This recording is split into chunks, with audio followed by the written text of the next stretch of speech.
The world is changing. Inspiration is everywhere. It has never been so easy to connect, share, and bring people together. We're learning from others and finding the best in ourselves. Challenging our beliefs. Sharing our vulnerability. Overcoming our fears. Transforming ourselves so we can transform the world. How far can we go? This is London Real. I am Brian Rose. My guest today is...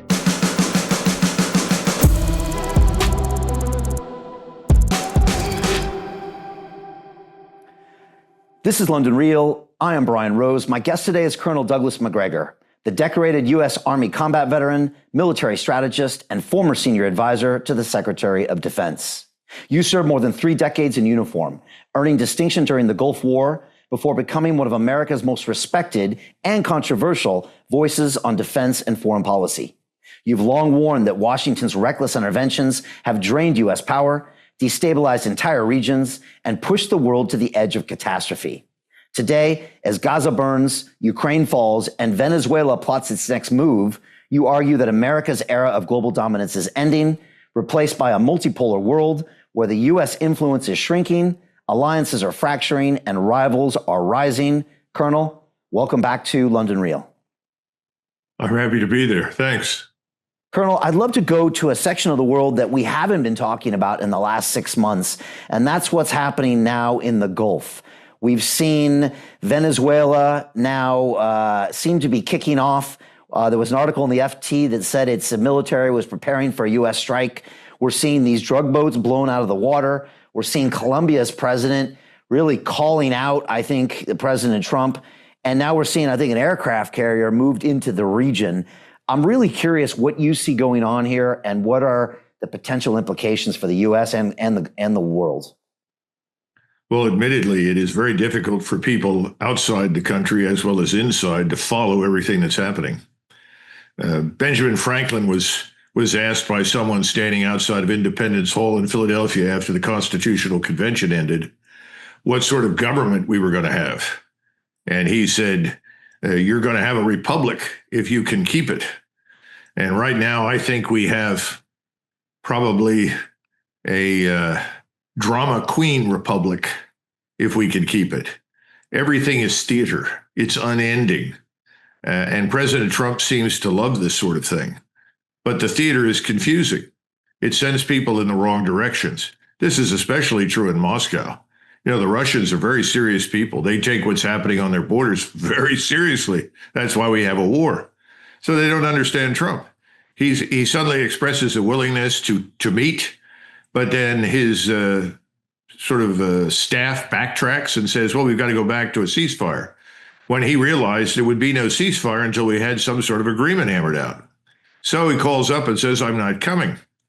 Well, the Russians interpret that as potentially threatening. Then he imposes more sanctions, again, more threats, although these sanctions, frankly, don't amount to a tinker's dam. But having said that, simultaneously, he's withdrawing U.S. forces from Romania and Bulgaria. And I expect he'll withdraw the forces in Poland and probably Lithuania and elsewhere. Why? Because we're not postured to fight the Russians. No one in the United States has any interest in a war with Russia. I think we have a lot of saber rattling at the moment in Eastern Europe. That will probably continue. But if you're a Russian, you're trying to figure out what does this man want? He's pulling forces out, but he still threatens. He says he wants an agreement, but he goes back to the ceasefire. And when we say no for the 99th time until we have an agreement, he imposes more sanctions. So this is a huge problem. You're asking the right question, but there's no easy answer because we have no coherent national security strategy. None. Everything is impulse driven. So when you turn to the Middle East, what's the policy? Well, the policy is that we're going to do whatever Israel wants us to do. That's no mystery.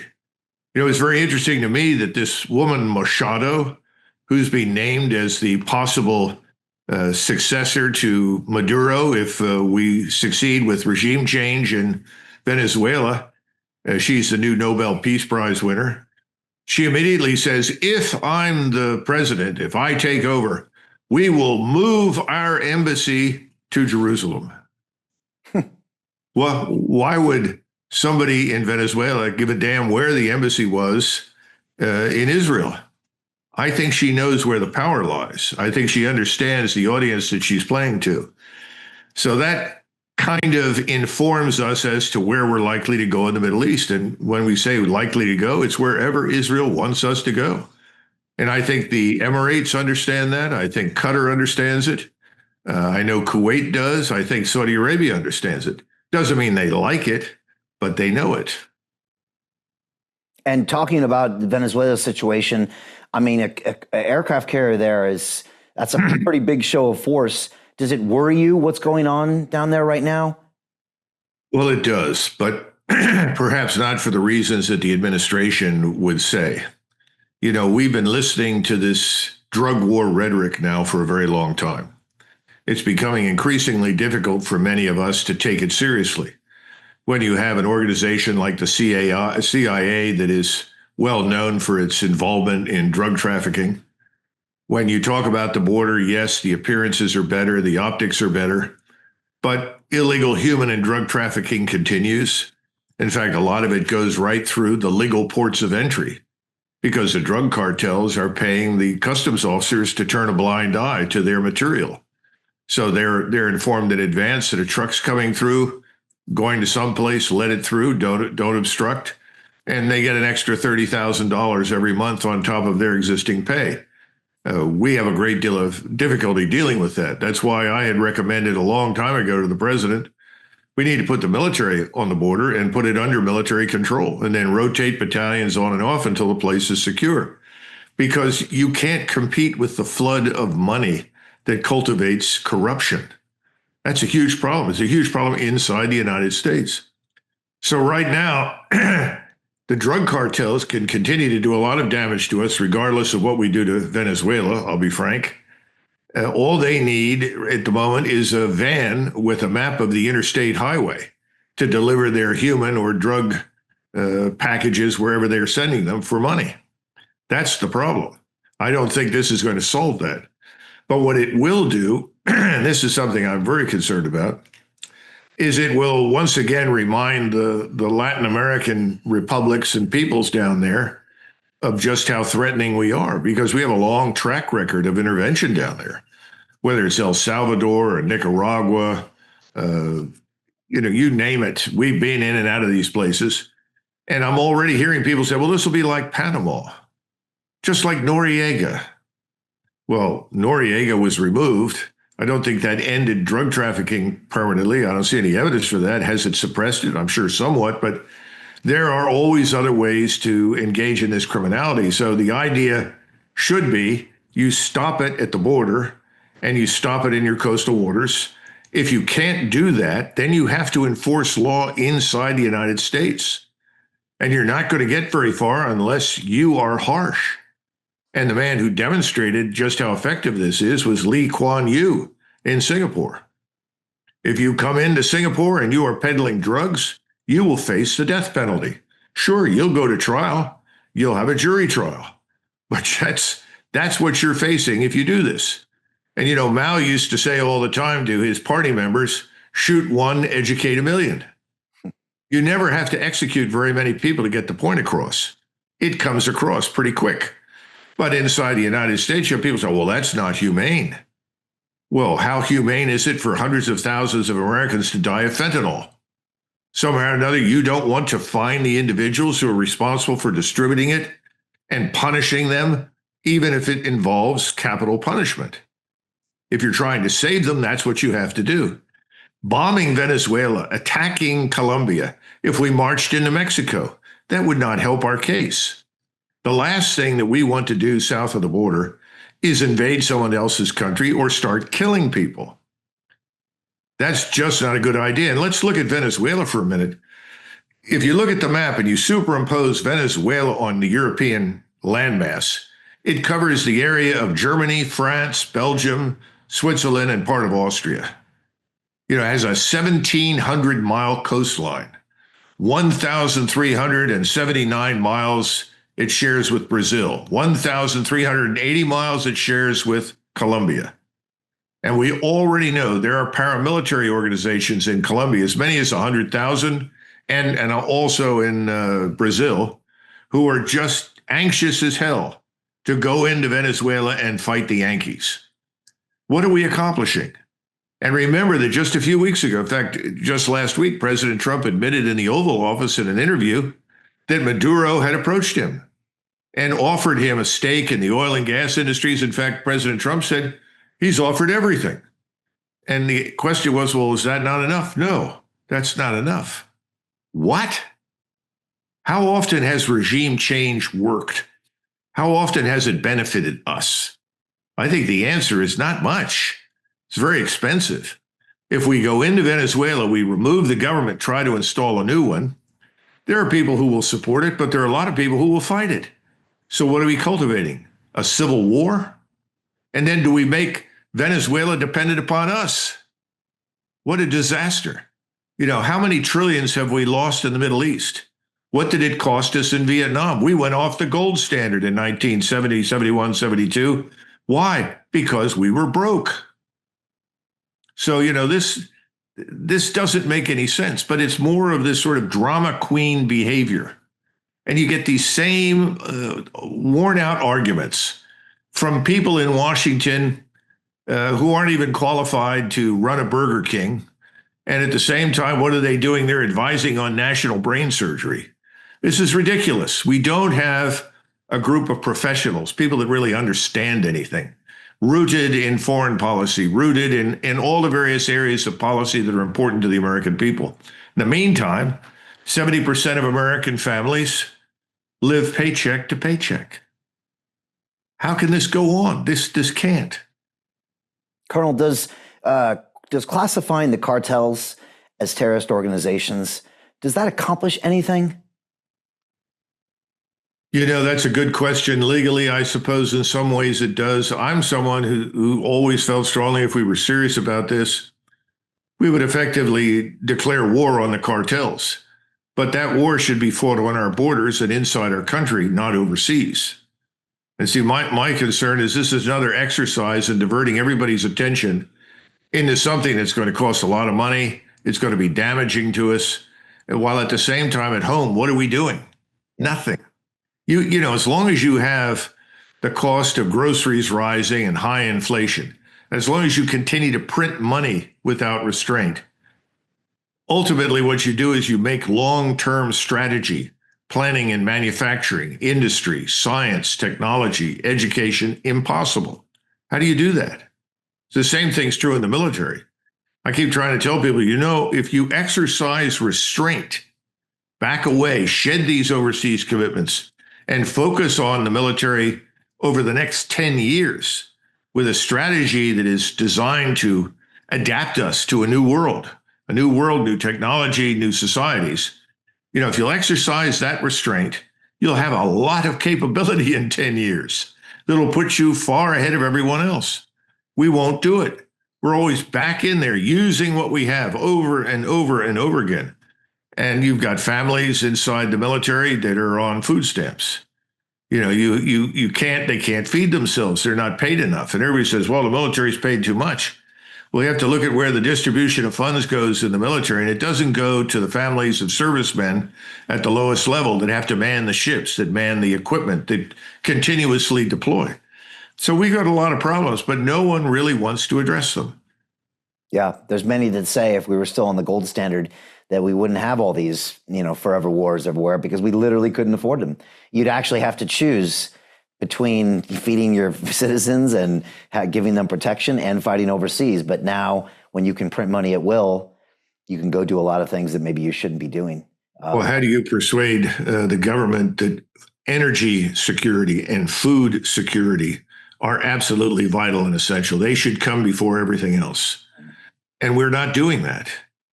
We really are not. We need to focus on those things like a laser because the population is not going to sit around and take it forever. Lenin used to say every society is 3 meals away from a revolution. Let the supply chains break down for a short time or even a long time.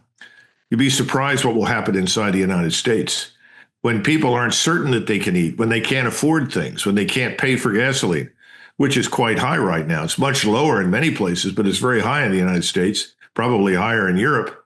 Eventually, that's going to come home to haunt us as well. So I think there's no easy answer other than the hard answer. And when you mention this business about gold, let's face it, the reserve currency today is gold. That's where the world is heading. For the first time, nobody says this in the mainstream media. I don't know why. Nassim Taleb brings it up from time to time, but right now, all the countries, the central banks all over the world collectively have more gold than the U.S. Treasury. Now, if you aspire to be the great superpower that apparently people in Washington want to remain, that should give everybody pause. Now, maybe somebody thinks that we're going to go down to Venezuela, march into the interior, seize the gold mines, and pull out gold. I don't know. I think the Viking Age is over, so I'm not sure that's a good plan. But you got a lot of people thinking in those terms. Yeah, and obviously we've seen the gold price spike recently and a lot of people doing that flight to quality. I was actually in Singapore a couple weeks ago, and our taxi driver was boasting to us that somebody came in the other day with some marijuana and was going to be executed. And, when you're in Singapore, that's just how it is. I think chewing gum is still illegal. And they really set up this regime, and that country grew from a bunch of opium dens and pirates in 1965 to, the fourth or sixth largest GDP in the world. It's incredible what they built, all by making the citizens accountable. I also spent a lot of time in Dubai. I'll be there on Friday. And that's another place where, there's maybe there's drugs, but I don't know. I've never seen them or heard about them. And I know they'll deal with you. And, they've got that locked down. And I prefer to be in places like that. But in the U.S., like you said, that would be inconceivable, I guess, to do that. Well, I think it is at the moment, but I think it's going to get a lot worse in the future. And I think more and more Americans are going to demand that the law be enforced. We have a problem right now because President Trump, whether he likes it or not, is a lightning rod for many, many issues, even things for which he's absolutely not responsible. So he's an easy person to point to mobilize discontent and hatred. And remember, you've got a lot of people out there. Soros is one of many, but people out there who are willing to fund Antifa or fund anybody who is anti-Trump and resist the federal law. And if you don't enforce federal law, you don't have a country. We had a dispute over that in 1861, and it was brutal. We settled it. If you're not going to enforce federal law, you have a choice. You can change it or you can impose it. Now, Trump wants to impose it. I happen to agree with him. How he's doing it, that's another matter, because everything goes back to this reality TV moment. And what we need from a president right now is not drama. We need explanations. We need rationality. FDR, and certainly not one of my favorite presidents, but FDR was very good at this sort of thing. And he had something called the fireside chats. I think there were only 5 or 6 of them. But he sat there quietly in the Oval Office. He was speaking over the radio, and he said, well, I'm joining you this evening to explain why we need to extend Lend-Lease to our friends in Great Britain. And then he did, very quietly. And everybody tracked through the polling what happened. And overnight, the opposition to Lend-Lease to Britain dropped from something around 60 or 70% down to 30%. That's kind of what we need right now. We need someone to stand in front of the map and say, let me show you where the drug trafficking is happening, where the illegal human trafficking has occurred, and what we need to do to deal with these issues. This is our strategy. Now I'm going to introduce you to the man I put in command of this effort. And by the way, we've been through many, many exercises in the deportation of illegals. Everybody thinks this is new. After the stock market crash, President Herbert Hoover, who was by no means military in his bearing or thinking, deported 9 million Mexicans. Now, did he deport them because he didn't like Mexicans? Absolutely not. But these were people that had come here and stayed here. And he said, I've got to open up the jobs that they are doing for Americans. And you've heard this business, oh, Americans won't do that. That's why we have these people. Well, guess what? When the Depression set in, Americans did all of those jobs. And so his real purpose was, let's get these non-Americans out of here, or they'll become targets. People will say, what are you doing here in my country? Why are you getting this or that? And right now, we're treating all of these illegals as though they were our own citizens. In fact, in many cases, they're being treated better. I think you have something similar in your country right now that's aggravating and annoyed people. You can't ignore the vast base of your citizenry. You have to listen to them. And I think these issues are going to become more acute as our economic position worsens, as our financial position worsens. Colonel, I think Trump is meeting, I think today, with Xi in South Korea, and apparently he's asking for them to block or limit some of those precursor chemicals going to Mexico, which maybe is involved in fentanyl. Obviously trying to get a trade negotiation going there as well. What do you make of our relationships right now, or relations with China, and that whole tour right now in Asia? Well, before we go to China, let's look at what just happened in Japan. Because he went there and he met with the new prime minister. The new prime minister is a hard right-wing nationalist. I have no problems with that. I salute everybody that wants to defend their country. That's fine with me. But the point is, she is very different from her predecessors. She was widely supported by the imperial bureaucracy, because that bureaucracy still reports to the emperor, though nobody talks about it. And they are all professionals, and they wanted her because they were tired of Abe sort of vacillating back and forth between what should or should not be done. And they absolutely did not want to bring in millions of people from the Middle East. They're not interested in that kind of immigration. So she meets with Donald Trump, and she tells Donald Trump, we're with you, we'll support you. Japan is already heavily invested in the United States. They've been invested here almost as long as the British. Now, they talked about more investment. Toyota has already stood up and said, I don't know what Donald Trump is talking about, saying we're going to invest billions of dollars in the United States. We're not going to do that. So I think some of the assumptions that he made after he was there are false. But she said, I will nominate you to be the next Nobel Peace Prize winner. And by the way, we bought you this wonderful set of golf clubs, probably the most expensive set of golf clubs in the world. And we so admire you and appreciate all that you've done. So he reduces the tariffs to 15%. And then he mentions oil and gas and says, well, we're very sorry, but we're very dependent on cheap energy here, and we will continue to buy our oil and gas from Russia. And oh, by the way, we're going to sign a peace treaty with Russia, because the Japanese never really did at the end of World War II. So 80 years later, they're going to sign a peace treaty. And he said, well, that's great. And he went on to Korea. Now, what do you learn from that? You learn that the way you deal with President Trump is that you flatter him. You cultivate him. You reassure him. You make modest deals on the side and then tell him that you're going to support him for the Nobel Peace Prize, and it looks like you can get pretty much what you want. Now he's in South Korea. The new government in South Korea, which I like very much, they're nationalists. They're really, you would call them liberal nationalists.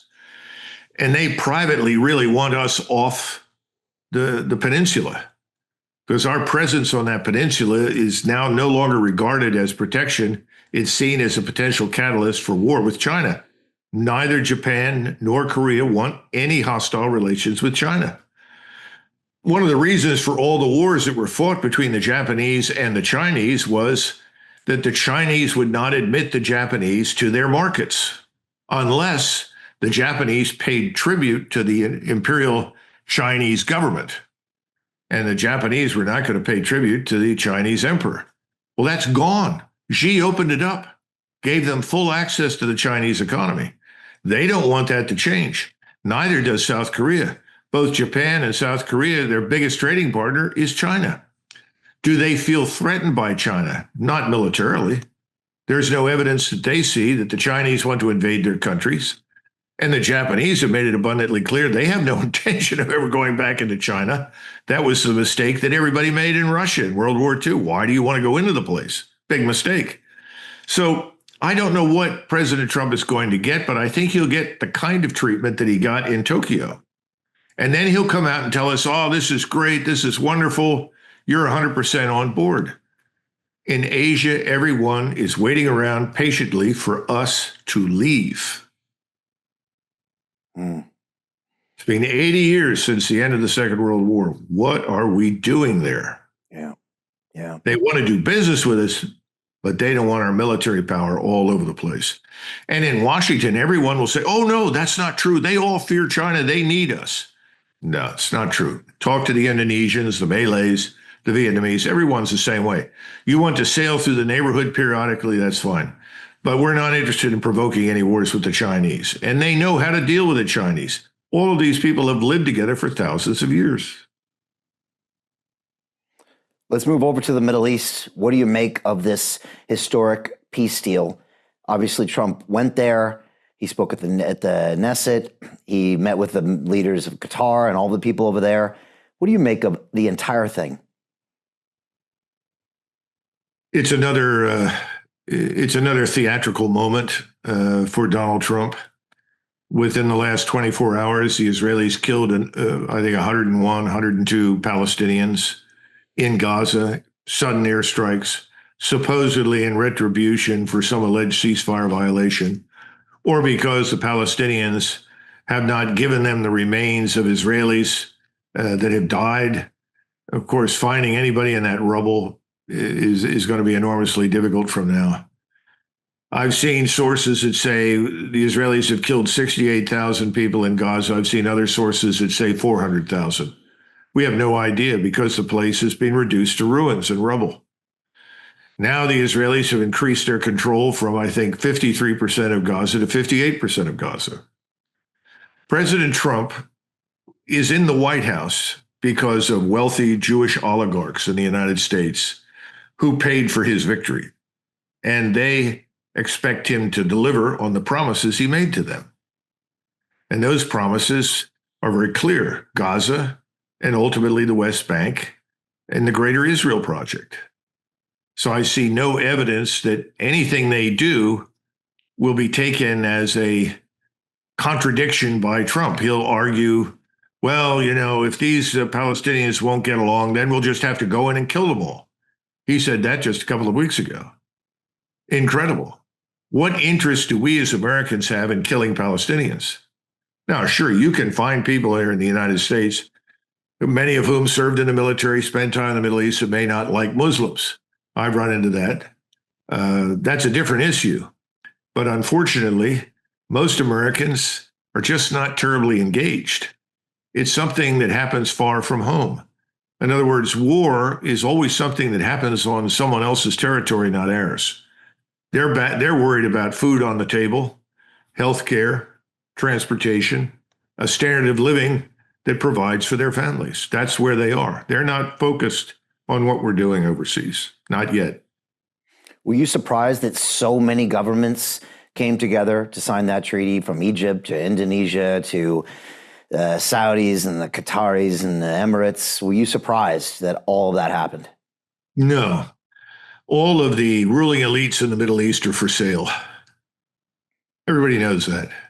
Their populations know it. Just because they showed up doesn't mean that there's great love for us or Israel at the moment, anywhere in the region. You also have people like Sisi. Sisi is desperately dependent upon billions of dollars from the United States to hold things together in Egypt. I mean, why else would he let the Egyptian army sit idle while the Israelis murder Palestinians? It's not just because, well, we don't like Hamas. A lot of people don't like Islamist radicals in the Middle East. That's not new. But he doesn't want to risk a confrontation with us. Nobody in the region does. Nobody wants to go to war with us. But we've made it abundantly clear that if you don't cooperate with what we want, and that specifically means with Israel's project, then you're going to be our enemy. And if you're our enemy, it's going to get tough. Now, at the same time, let's not kid ourselves. Back to the gold issue. The Chinese have opened gold vaults. One is in Hong Kong and one is in Riyadh. And this is literally a warehouse where hard gold will be stored.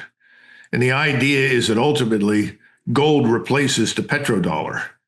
That when you make purchases and energy and other things, they're going to do business with you in yuan. Right now, Saudi Arabia does all its business with China in yuan. And China is probably the top partner for purchase of oil and gas. That's very important. We're moving into a different world now where you're going to end up with a divergence between the United States and Europe and the rest of the world. Simply because BRICS is growing and building a parallel financial system, right, along with parallel institutions.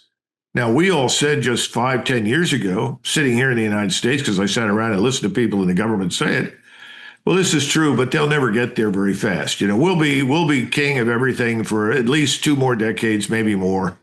They can't threaten the dollar, blah, blah, blah. Everyone is now saying, wow, look how far they have come.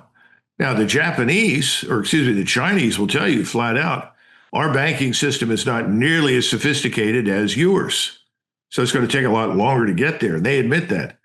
But it's clear they're working on it, and they're doing very well.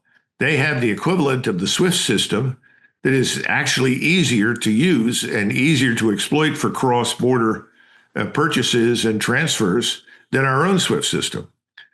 So we're moving into this new world, and gold is at the center of it for the rest of the world. I don't know what we're going to do. I mean, some people talk about Bitcoin or something else. I have no idea. But I do know that for the rest of the world, they're moving increasingly in this direction of gold.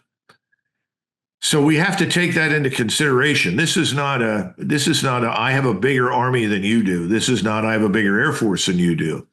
And this is the final point. We don't seem to understand that economic prosperity and strength are the foundation for military power.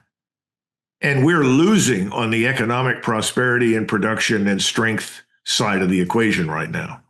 We don't understand that that's what made us so powerful during and after World War II. You know, our greatest period of expansion as a scientific industrial power came between 1920 and 1970. Now, why is that important? Well, it's important because we had almost no immigration. We shut it down. We had something called the Exceptional Skills Act. That was designed to bring people in who were exceptional, who could immediately assimilate and make important contributions. By the way, that's how Einstein came into the United States. But otherwise, we shut it down. We assimilated the people that were there, and all of the inventions that had been devised in the previous century and the first part of the 20th century were assimilated. So suddenly electricity, central heating, I mean, we go down the list. It's endless. Nylon, take your pick. We went from a world where most people grew up on a farm with an outhouse to a world where we had central heating, indoor plumbing. Our whole standard of living skyrocketed.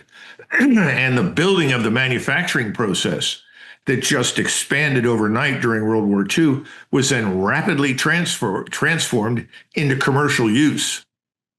We deliberately did that because we didn't want, as Eisenhower put it, the large military industrial complex. That's why he warned against it. And he was instrumental in keeping military spending down and working to find ways to get along at the time with the Soviet Union. Now, today, nobody mentions that anymore. But Eisenhower understood what war really meant. It meant that it disrupted your entire society and your economy. And though we were able to benefit from it, fortunately, he knew that would not necessarily be the truth in the future. And that at some point, we could become a target if we were stupid. And we've been very stupid since 1965. And I think right now, we're in a very dangerous place. Most Americans don't get it. They don't understand it, but we are. Part of that BRICS nation is Russia, and you started off the broadcast making reference to them and these sanctions. People have long time said that sanctions really don't affect countries. They don't really affect the elite, the central government. But it looked like these recent ones to block oil and to get India to stop oil were more severe than before. Maybe first speak on the sanctions and then maybe speak on Zelensky, his relationship with the president, this lack of, supporting with long-term missiles, and where you think this goes next. Well, if India, and thus far this is my impression, has no intention of halting its purchases of Russian oil and gas, why do we think anybody else will be important? India buys enormous quantities. Rosneft, the Russian corporation, owns the largest refinery in the world in India. So I see no evidence that India is now going to turn against Russia, its strategic partner, for decades. They have been close to Russia. Trump said Modi said he wouldn't, but again, you're saying that's more theater. I don't think it's going to happen. And in fact, a spokesman for Modi just a couple of days later said, we have no intention of stopping our purchase of Russian oil and gas. I also heard it was like 6 months, 12 months phasing out. I heard other details that made it look like if it was in the future. Well, what about Japan? Japan's not going to stop. China's not going to stop. The other thing is, China is the biggest market in the world. In terms of purchasing power, China is now the biggest economy in the world. Who is going to cut their own throat or their own wrists and walk away from China? Who's partnered with China? This hasn't really hit the news in a big way in the United States. People don't understand what's happening. But Trump is meeting with the 5 leaders of the 5 Central Asian republics. These are the places like Tajikistan, Turkmenistan, so forth that we call the stands. He's invited them to the White House. He wants to talk about commercial relations. Well, this is a direct affront to Moscow. People don't remember that there was an attempted coup in Central Asia just at the point in time before the Russians intervened in Ukraine, organized by the CIA and that other wonderful organization, the National Endowment for Democracy, which is a national endowment for anarchy wherever you send them. They work closely with the CIA. Moscow has not forgotten that. We pour a lot of money through the CIA into trying to destabilize Central Asia. Why? There are large numbers of Islamists that, if they are not suppressed by the governments, can cause real havoc. Then there's something else. Both China and Russia share an interest in stabilizing Central Asia. This One Belt, One Road can really benefit the people of Central Asia, but only if there is order, not if there is instability. So they're interested in order. The second thing is, there was this organization. It was called the Mongolian Empire, that played havoc with the world for 300 to 400 years. Neither China nor Russia want to relive that experience. So any hint of extremism, such as Islamism, that could be exploited somehow to unite that area and then hurl it against Russia or China is unacceptable. So why are we doing this? Well, I think in Trump's mind, or in the minds of the people that advise him, well, we're strategically checkmating them, boss. We're going to get in there and show them we can make trouble for them if they don't get on board with us in Venezuela. What kind of stupid thinking is that? That's back to Ukraine. Why are we involving ourselves in a country on Russia's doorstep? That makes no sense at all. The best that we can do is try to alleviate the suffering. Ukraine is a big graveyard. That's all it is. That's a dead country now. Just within the last 48 hours, the Russians have surrendered a total of 10,000 Ukrainian troops. I think 5,000 in one area, 5,000 in another, and the Russians sent a message to them: surrender or you will be annihilated. And Zelensky ordered them to fight. They haven't got a snowball's chance in hell. Ukrainian military is decimated. Most of our technology did not perform to expectation. We wasted lives. The great men of NATO, the leading generals who gave all the wonderful advice, primarily American and British, to execute a series of offensives that bled Ukraine white. Ukraine is finished militarily. The humane thing is to go in there, recognize the facts, and tell Zelensky to either get out of town or shut up, and come up with an arrangement that will end this war as soon as possible on the most humane terms that we can get. But what have we done? Nothing. We walked away. If it can't be this theatrical moment, the great moment on the stage, then Donald Trump doesn't like it. Now, he came in on the side, maybe more so of Russia, and basically dressing down Zelensky, saying, you have no cards, you better make a deal. And it seemed to me that behind the scenes, when he got no modicum of cooperation from Putin, he turned 180 degrees to where now you said he's canceling meetings in Budapest and saying, they don't want to deal with us, and he putting sanctions on them. I mean, is part of that Putin not being willing to compromise whatsoever? Is it under Putin's control, or is it his generals? And then lastly, can he stay in control more if the war continues? Oh, Putin isn't going anywhere. You can throw the would-be criminologists out and forget them. Those people say, oh, well, he could be overthrown. They're out of their minds. He is very solid. He is in control. Don't kid yourself. If anything, the Russians would like him to be a lot tougher than he's been. He is being seen and has been from the beginning as this semi-Westernized Russian who believes that Russia has a future with the West. I happen to agree with him. But then again, I'm from a different background for the people running the show right now. They seem to think that Russia is permanently stuck in the Cold War. It isn't. It is no longer a Soviet state. It has no territorial ambitions. It was forced into what it has done for its own security's sake. But we refuse to recognize Russia's legitimate national security interests. We can argue that we have national security interests in the Caribbean. We do. We have very strong interests in Mexico. Now, the question is, how do you pursue it? And the last thing that we need to do is invade somebody. That just isn't necessary. There's no great army armed to the teeth by the Chinese or the Russians preparing to invade the United States. There are no batteries of cruise missiles and theater ballistic missiles sitting in Mexico ready to be fired at us. So let's not get into this nonsense of invading Mexico. Hopefully, people will, maintain their composure over that. But that wasn't true for Putin. He was looking at this metastasizing cancer. That's something that he absolutely underestimated. He did not understand what was really happening in Ukraine. He thought that he could go in with a small force, send a signal, and people would understand. Then he discovered, I'm not fighting Ukraine. I'm fighting NATO and Washington. And they want to kill us. They want to destroy us. So that, under those circumstances, what could he do? He stops at the beginning of the summer of 2022. The senior military leadership says, look, if we're going to do this, we need to do it right. We need to pause. We need to build up our forces. And then we need to orchestrate this thing very carefully to achieve the aims and goals that you've set. And so you have a pause. And this man, Surovikin, General Surovikin, who I think will ultimately go down in Russian history as one of the heroes, because he was the man that built this strategic defense.